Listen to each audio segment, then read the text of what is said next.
Hello दोस्तों, trade quest में आपका स्वागत है। कैसे हैं आप सभी लोग?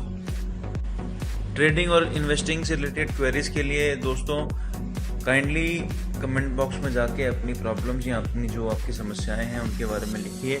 We will love to find you a solution. हम आपकी समस्या का कोई सोल्यूशन निकालने की पूरी कोशिश करेंगे। और अगर आप चाहते हैं कि हम कोई स्पेसिफिक वीडियो बनाएं किसी टॉपिक पे तो काइंडली कमेंट बॉक्स में लिखिए। Will surely make a video on that. आपकी जो भी समस्या या जो भी क्वेरी होगी हम अपने एक्सपर्ट्स से उस पर वीडियो बनवाएंगे और उसका सोल्यूशन निकलवाएंगे। तो आइए अब डिस्कस करते हैं आज के वीडियो का टॉपिक। आज की वीडियो का टॉपिक है MACD, moving average convergence divergence. MACD एक बहुत ही फेमस इंडिकेटर है और ये ट्रेडर्स का बहुत ही पसंदीदा इंडिकेटर है, क्योंकि ये इंडिकेटर एक ऐसा इंडिकेटर है जो फ्यूचर में आने वाले ट्रेंड्स को प्रेडिक्ट करने की काबिलियत रखता है। It has the feature to predict the coming trend, इसीलिए ये ट्रेडर्स काफ़ी ज़्यादा इस इंडिकेटर को यूज़ करते हैं। MACD जो है ये शॉर्ट फॉर्म है मूविंग एवरेज कन्वर्जेंस डाइवर्जेंस। ये एक ऐसा इंडिकेटर है जो जेराल्ड एप्पल ने इसको लेट 1970s में इन्वेंट किया था। और इस इंडिकेटर में के 3 पार्ट होते हैं। एक इसमें होता है MACD लाइन, जो कभी ब्लैक में कभी ब्लू में अलग अलग चार्ट्स में आप इसमें अपना खुद का भी कलर इसको दे सकते हैं, डिनोट होती है। एक होती है सिग्नल लाइन और एक होता है हिस्टोग्राम। आपको कुछ चार्ट्स की मदद से समझाते हैं कि ब्लैक लाइन और ये जो ग्रीन हिस्टोग्राम और रेड हिस्टोग्राम में जो बार्स बन रही हैं और जो सिग्नल लाइन है, रेड लाइन है, ये कौन सी हैं और इसका क्या मतलब होता है। हमने डेमो के लिए जस्ट डायल का एक चार्ट लगा लिया है, इंट्राडे चार्ट। इसमें दोस्तों आप देख सकते हैं जो ब्लैक लाइन है, ये ब्लैक लाइन जो है ये MACD लाइन है। और इसी तरह से जो सिग्नल लाइन है वो रेड कलर से सिग्निफाई की गई है।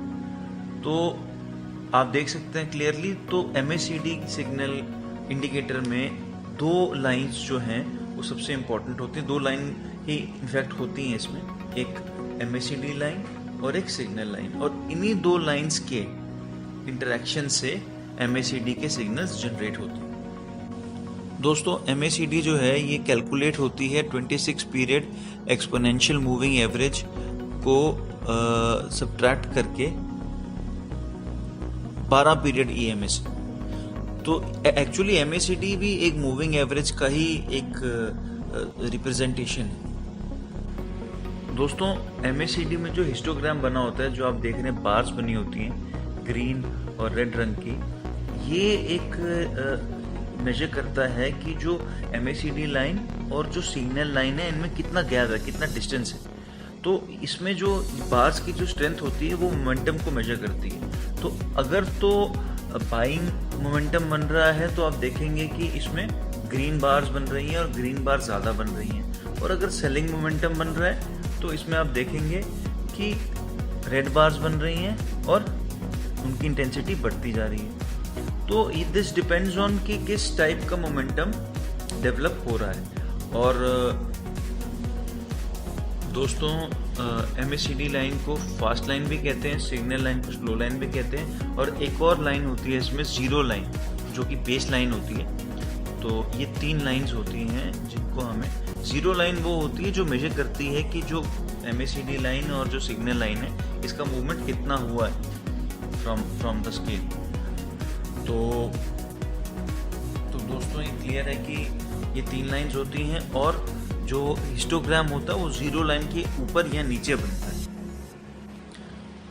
तो दोस्तों ये थी MACD के बारे में बेसिक चीज़ें।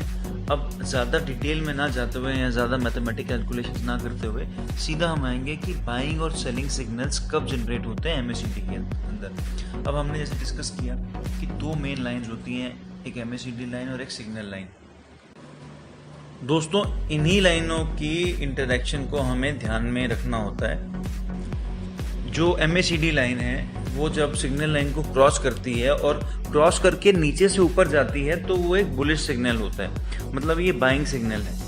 और जब जो MACD लाइन है वो सिग्नल लाइन को क्रॉस करती है और नीचे की तरफ आती है, मतलब पहले MACD लाइन ऊपर थी और सिग्नल लाइन को क्रॉस करके नीचे आ जाती है, तो वो एक बेरिश सिग्नल होता है, मतलब सेलिंग सिग्नल होता है।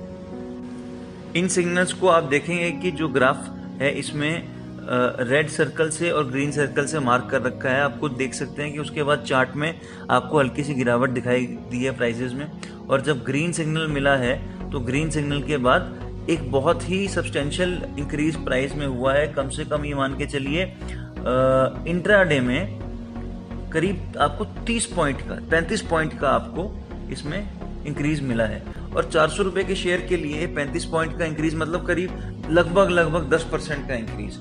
तो आप देख सकते हैं, अंदाजा लगा सकते हैं कि कितना स्ट्रॉन्ग सिग्नल MACD लाइंस से, इनकी इंटरेक्शन से हमें मिलता है। दोस्तों इसमें हमें ये भी ध्यान रखना है कि जो क्रॉस ओवर है ये कहाँ हो रहा है, किस पोजीशन पे हो रहा है चार्ट पे। अगर तो जीरो लाइन के ऊपर हो रहा है या नीचे हो रहा है, इससे भी हमें एक सिग्नल मिलता है। अगर तो जो बाइंग सिग्नल है, मतलब अगर MACD लाइन क्रॉस करके ऊपर जा रही है सिग्नल लाइन को, अगर वो जीरो लाइन के ऊपर होता है या अगर जीरो लाइन के नीचे भी हो रहा है, तो उसके बाद दोनों लाइंस क्रॉस करके ऊपर जा रही हैं, तो एक बहुत स्ट्रॉन्ग बुलिश सिग्नल है। उसी तरह से अगर जीरो लाइन के नीचे नेगेटिव क्रॉसओवर, मतलब जो MACD लाइन है वो सिग्नल लाइन को क्रॉस करके नीचे की तरफ आती है, ये जीरो लाइन के नीचे ही ये क्रॉसओवर अगर होता है, या फिर ऊपर होके फिर दोनों जो लाइंस हैं वो जीरो लाइन के नीचे आ जाती हैं, तो वो एक बहुत स्ट्रॉन्ग बेरिश सिग्नल है, मतलब बहुत स्ट्रॉन्ग सेल सिग्नल है। तो दोस्तों हमें ये भी ध्यान रखना है कि क्रॉसओवर किस जगह पर हो रहा है चार्ट के अंदर, MACD के अंदर, किस जीरो लाइन के ऊपर हो रहा है कि नीचे हो रहा है। तो दोस्तों ये था बेसिक ऑफ MACD, और उम्मीद है कि इससे आपको MACD को समझने में, इस इंडिकेटर को यूज़ करने में थोड़ी बहुत सहायता मिली होगी। अब दोस्तों हम कोशिश करेंगे कि फ्यूचर में भी हम आपके लिए ऐसे ही लर्निंग वीडियोस बनाते रहें। अगर आपको ये वीडियो अच्छा लगा दोस्तों तो काइंडली इस वीडियो को लाइक करें और हमारे चैनल को सब्सक्राइब करें। Thank you.